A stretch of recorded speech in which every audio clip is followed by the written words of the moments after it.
Il n'était pas le ministre le plus connu du gouvernement d'Elisabeth Borne. Loin de là. Mais depuis le 6 février, beaucoup ont mis un nom et un visage sur sa fonction de ministre du Travail quand Olivier Dussopt a commencé le fastidieux et houleux débat de la réforme des retraites à l'Assemblée nationale. Cela fait donc une dizaine de jours que l'Ardéchois subit les attaques ciblées de certains députés, entre le tweet de Thomas Porte de la France Insoumise, le pied sur un ballon de football à son effigie et ce terme d'assassin lâché par Aurélien Saint-Toul, LFI, le 13 février dans l'hémicycle. Des attaques violentes que le ministre d'Emmanuel Macron a encaissées. Le quotidien Le Parisien est revenu ce vendredi 17 février sur les derniers jours d'un ministre qui pourrait avoir atteint sa limite.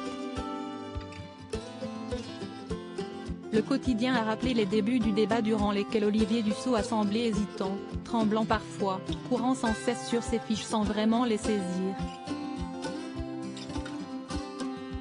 Face à la journaliste Apolline de Malherbe sur BFM TV et RMC ce vendredi 17 février, c'est un ministre du Travail à la voix cassée et à la mine fatiguée qui s'est présenté.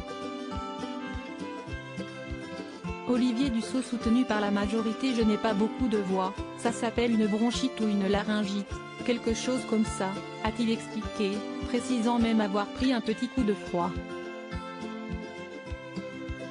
Mais il en faudrait plus pour ralentir Olivier Dussopt. Présent sur tous les fronts, que ce soit à l'Assemblée ou dans les médias pour défendre son projet de loi, il tient le coup.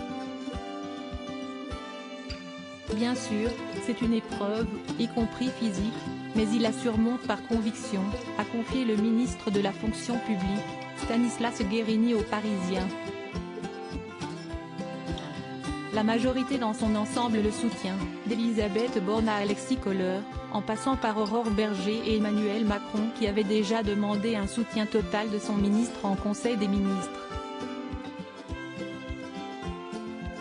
S'il peut paraître réservé, une connaissance a révélé au quotidien qu'Olivier Dussopt n'était pas quelqu'un de fragile. Au contraire, c'est un vrai politique qui n'aime pas être attaqué. Une confidence qui n'en est finalement pas vraiment une puisque le ministre du Travail avait indiqué sur France Inter ce mercredi 15 février, « Je suis ardéchois, certains disent tête de bois, d'autres disent cœur fidèle.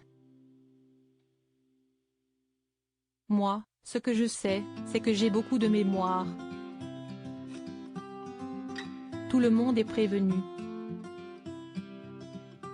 Article écrit en collaboration avec 6 médias Crédit Photo, Stéphane Le Mouton.